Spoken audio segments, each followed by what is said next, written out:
Este programa es presentado por Pacific Rubiales Energy, una empresa de petróleo y gas.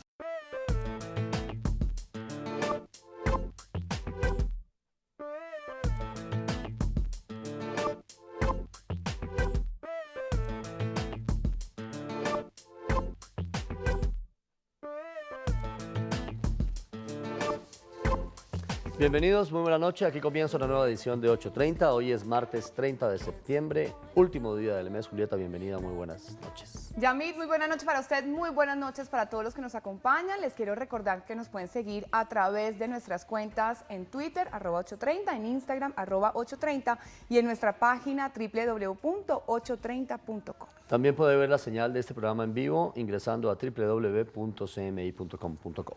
Hoy los saludo con una noticia que nos viene desde la China. Ellos quieren ser los primeros en construir una ciudad eco-inteligente. ¿Esto qué quiere decir? 90.000 metros cuadrados, van a construir 45 villas, todas completamente ecológicas. Tienen todas energía solar, no van a haber carros por encima, sino por debajo en túneles para que no se contamine el aire. Los carros serán todos eléctricos, la gente se transportará también en bicicletas y caminando en unas vías muy bonitas, pero toda la ciudad será además alimentada por medio de huertas que ellos mismos hagan. Es un proyecto que tiene este nombre, Ciudad Eco Inteligente, y será la primera en la China. ¿Cuándo la terminan? No sabemos. No sabemos. Vamos a dar inicio. ¿Tienen ustedes en la mente la imagen del algodón de azúcar? Este rosado fuerte, con un palito, que tantos niños piden y que tantos enamorados disfrutan. Sí, el algodón de azúcar. ¿De dónde viene? ¿Dónde nació? ¿Quiénes fueron sus creadores y sus gestores? Aquí está la historia con Lina Gutiérrez. Buenas noches. Hola. Julieta, Yamit. ¿Qué hubo, Lina? Bueno, hoy vengo con una historia de sabor dulce, que es la de una pareja de esposos que lleva 50 años viviendo y haciendo algodón de azúcar. Ellos se encuentran en el Parque Nacional y me pasó algo particular, y es que ellos mismos son quienes vendían algodón de azúcar cuando yo estaba en el colegio. Qué lindo. El señor ya con sus años, y pues obviamente no me reconoció, pues, pero pues me pareció como una anécdota bonita.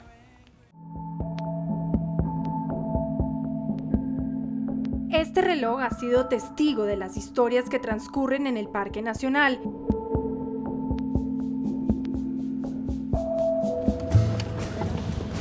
En su memoria guarda una de color rosada. Empecé primero comprando el motor y luego comprando la centrífuga. Era un carrito de jalar y ahora pues se montó en el triciclo.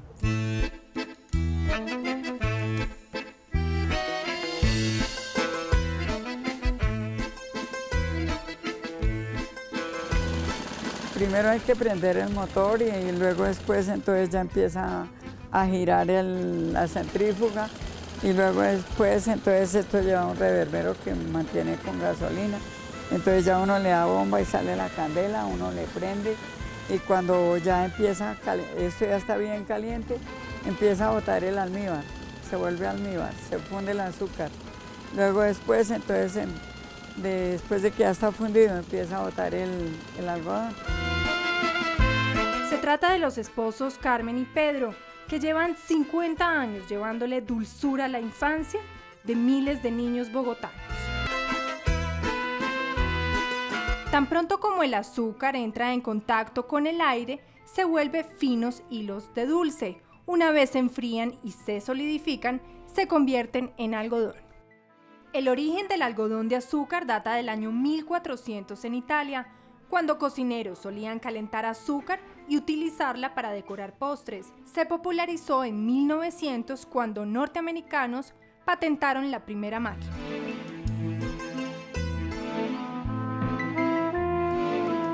Ahorita ya trabajo menos, pero anteriormente trabajaba todos los días.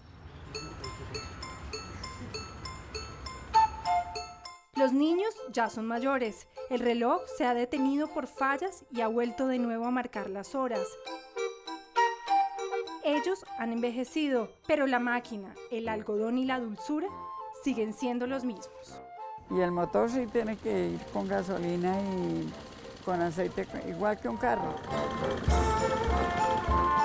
Se le echa gelatina, que cualquiera, sí, la que uno quiera, para sacar azul, para sacar verde, para sacar amarillo, para sacar el tradicional. Pues a mí me gusta el rosado así, en este tono. Los algodones que en el año 50 valían 10 centavos y que hoy cuestan 2.000, siguen adornando el paisaje que Monserrate tiene a sus pies. Lo único que le faltó a la historia, Yamil, fue que nos trajeran el algodón de azúcar.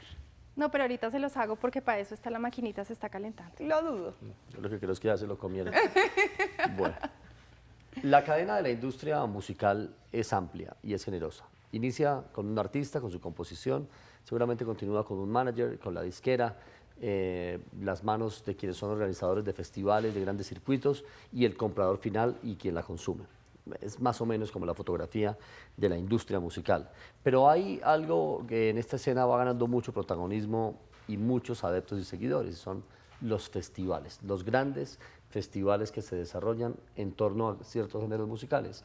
Y algunas personas, grupos, agrupaciones o colectivos han logrado brillar en esa plataforma de los festivales y los circuitos, Andrés. Sin duda alguna. Ahora mismo hay ya todo ese circuito del que usted habla, también sucede anual, ¿no? Ya se sabe que en enero hay unos festivales, llegando a la mitad del año hay un circuito de festivales muy importantes y como usted lo ha dicho, pues hay unos artistas que logran brillar sin siquiera llegar a publicar discos. Ese señor se llama Ben L'Oncle Soul. Es un francés que canta como un negro americano. Le ha ido bastante bien en ese circuito de festivales. Estuvo recientemente en el Festival de Jazz de Londres, invitado además en el programa de Jules Holland, que es, digamos, ya un programa muy reconocido como plataforma, como posicionamiento de artistas. Y un muchacho muy joven que viene haciendo las cosas muy bien. Publicó su primer álbum y su único álbum hasta ese momento en el año 2010. Y esa canción que se llama Seven Nation Army, que es un cover, una canción original de Jack White, pero suena muy bien en una versión soul, con todo el sabor que tiene este muchacho.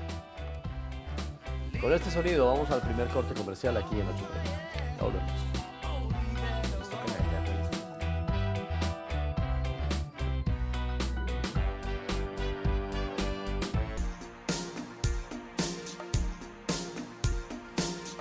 Tiempo de la píldora del recuerdo aquí en 8:30 y esta es una píldora del recuerdo grande. Grande, como yo. No, 3 ¿No? veces más grande. ¿Sí? Sí. Vamos a hablar de uno de los hombres más altos en la historia del básquetbol mundial. Y pues extrañamente, este hombre no es norteamericano del que vamos a hablar, no es británico, no es alemán, no, es chino. ¿Lo recuerdan? Sí, por supuesto. Uno de los más grandes, en todo el sentido de la palabra, en la historia del básquetbol del mundo. La historia con Alejandro Masuera. Hola. Buenas noches, Yo, Alejo. ¿cómo están? Pues sí, vamos a hablar de Yao Ming, el hombre que era llamado la Gran Muralla o la dinastía Ming, por aquella de las dinastías, una dinastía de China se llamó así, y que mide 2,28 metros. Es ¿Qué tal? grande. Un poquito más grande que usted, ¿no? Sí, un poquito, Un poquito. pero yo me ayudo. Si quiere, pues miremos su historia. It's real like a dream, my whole realm go on. My baby let me know, my whole realm go. Yao Ming, conocido como la dinastía Ming o la Gran Muralla, es considerado por muchos como el deportista más famoso en un país de más de 1.300 millones de personas, China.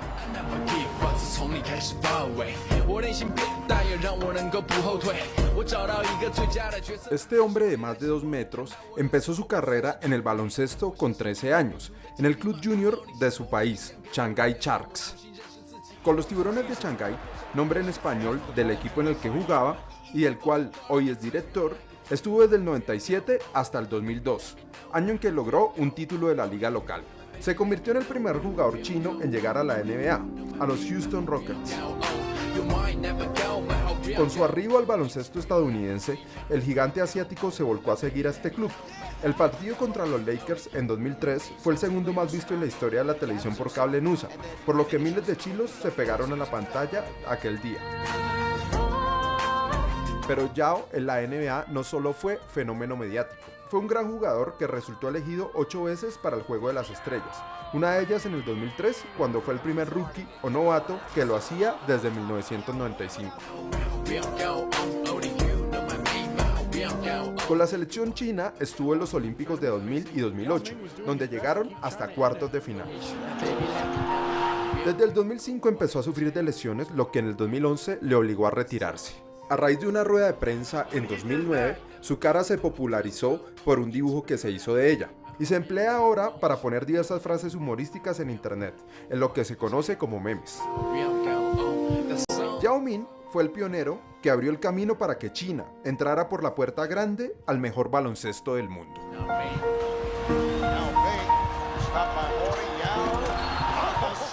Hay una anécdota que me parece que vale la pena contar, Yamit, y es que cuando el señor Yao Ming llega por primera vez al American Airlines Arena, Alejandro, reparten en honor a él unas galletas chinas, esas de la fortuna, con el papelito adentro.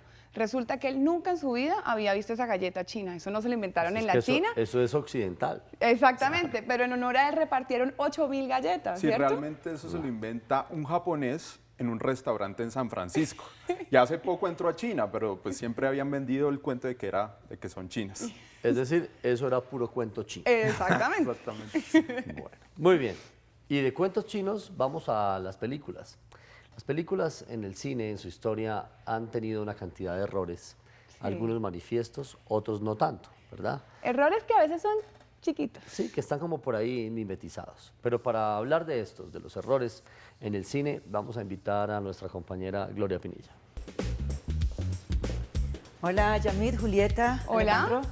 Buenas noches. ¿Qué opini? Pues sí, Yamit, definitivamente el cine como arte que es, pues tiene que estar pendiente de infinidad de detalles y pues detalles de continuidad, detalles de vestuario que hasta el más experto se le pueden pasar. La nota de hoy trae algunos ejemplos de ello.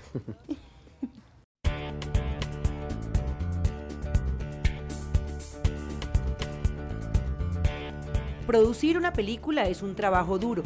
Se deben coordinar múltiples detalles y a pesar del esfuerzo de todos los equipos involucrados, suelen pasarse pequeños errores.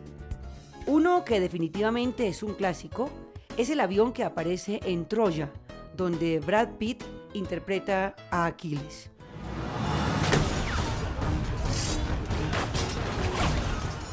La saga de los Piratas del Caribe, una de las más populares de los últimos años, también hace su aporte a los errores del cine. En esta es la pañoleta Adidas quien no sale para nada con el vestuario de la época. Y en esta, un pirata muy moderno aparece con sombrero de vaquero muy integrado al resto de la tripulación de la Perla Negra. Nuestra situación no ha mejorado. En Indiana Jones, la última cruzada de 1989, se aprecia al actor Harrison Ford en una escena sangrando por el lado derecho de la boca. Sin embargo, durante el resto de la escena, él está sangrando por el lado izquierdo de su boca. A mí me pasa a menudo. A pesar del minucioso trabajo que realizan los equipos de producción, a veces, igual, se pasan errores en las películas como lo que les mostramos a continuación.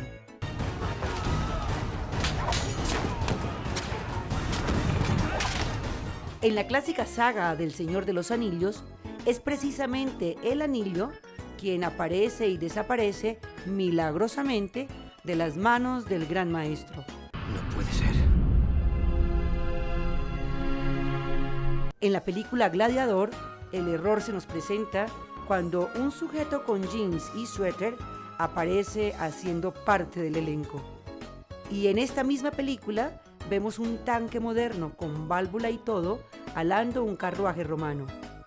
En Transformer, el error llegó por cuenta de media cámara que se les escapa y aparece como si nada en el plano. Un error de continuidad en una película de más de 100 millones de dólares. Y cuando no son las pañoletas las coladas, son los relojes los que aparecen sin que nadie del equipo de producción se dé cuenta.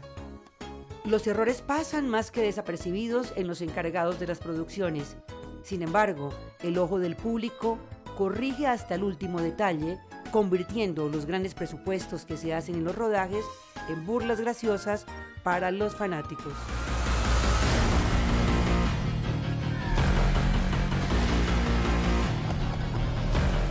Hasta los más grandes se equivocan. Y eso que hay una persona encargada en algunas películas de tener solamente su ojo puesto en eso, en la continuidad y que no existan los errores.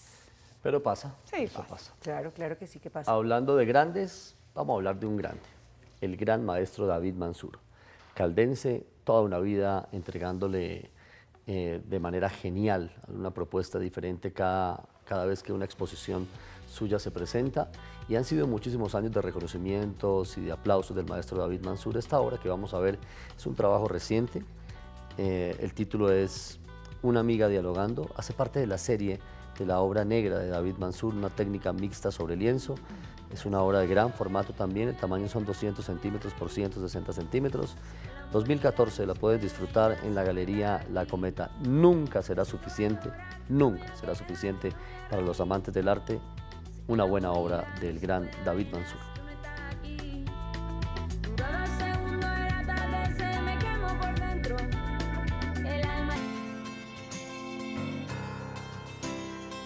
Los árboles son, Julieta, los seres vivos más longevos del planeta, y los árboles todos, sin excepción, tienen una cosa especial que por lo menos a mí, como a usted, nos hace quererlos mucho. Claro, por eso uno a veces los abraza, Yami, para contagiarse de esa fuerza que tiene. Estimular el amor hacia los árboles, hacia los arbolitos, vale la pena. Esta historia de árboles con Roberto García en 8:30. Buenas noches. Hola. Robert? 10 cosas buenas de los árboles. Aporten. El proceso que llevan a cabo con el oxígeno. Muy bien. ¿Los frutos? ¿Producen oxígeno? ¿Los frutos? ¿Van dos? ¿Les ayudo? Sí. Regulan la temperatura. Controlan el paso acelerado del agua. Nos protegen. Sí. Le dan alimento a los animales, a los pájaros. Dan sombra. Producen madera. Sirven para los muebles. Pero más que todo eso, pueden salvar el planeta. Por eso deben ser nuestros mejores amigos a partir de este momento. Veamos.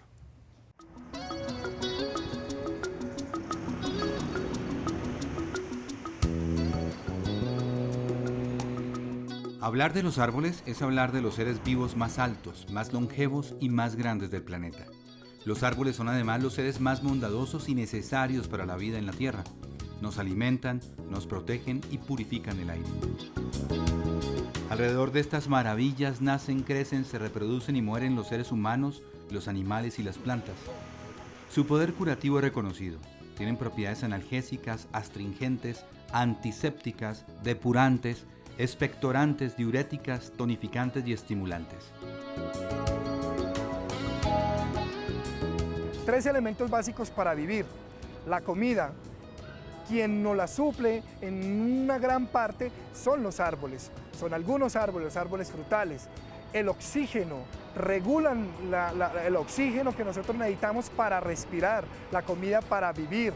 Y de hecho regulan el ciclo hídrico que es necesario. Son 3 elementos vitales.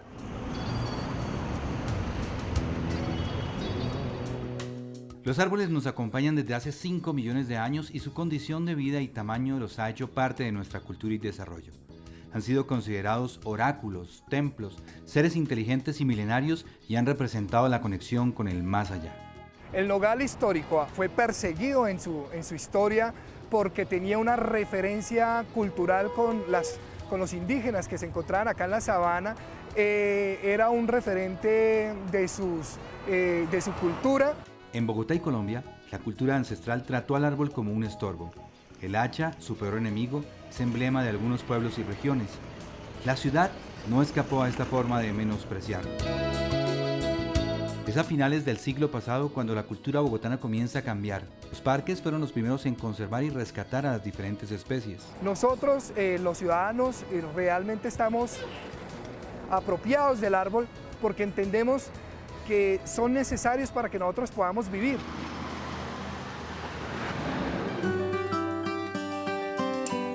Un árbol tiene en promedio 200.000 hojas, libera 126 millones de kilogramos de oxígeno en promedio y transforma energía solar en energía química. En síntesis, se alimentan de la basura que arrojamos a la atmósfera. Nuestro ambiente depende prácticamente de estos abuelos árboles que son los que nos dan de una u otra manera su genética para poder propagar especies cuando son nativas que estén en vía de extinción, como es el caso del nogal. La nobleza del árbol se refleja en sus usos.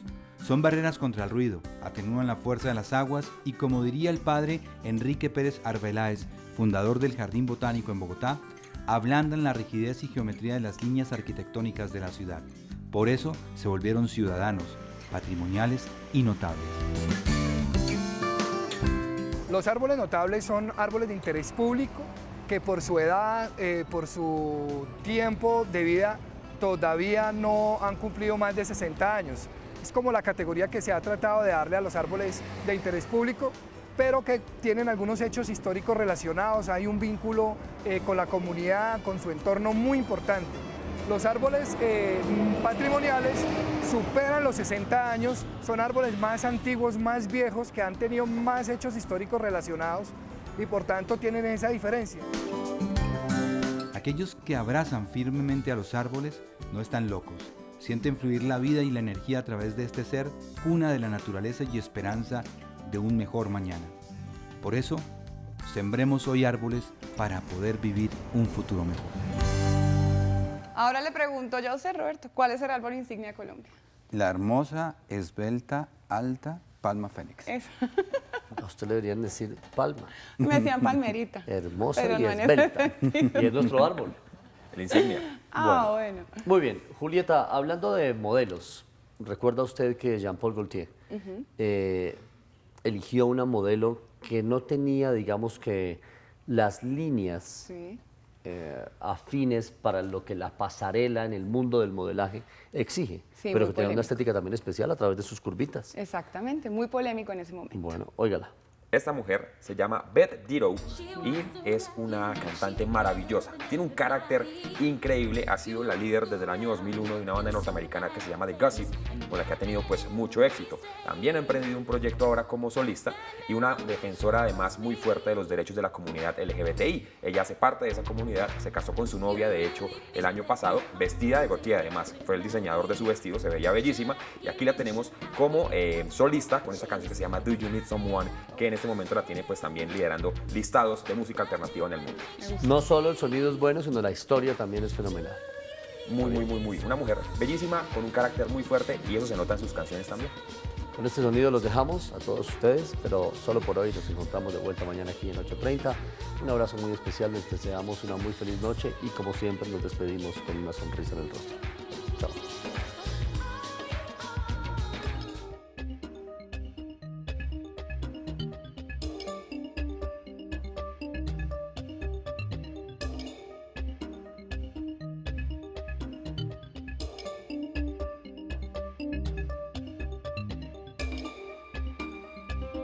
Este programa fue presentado por Pacific Rubiales Energy, una empresa de petróleo y gas.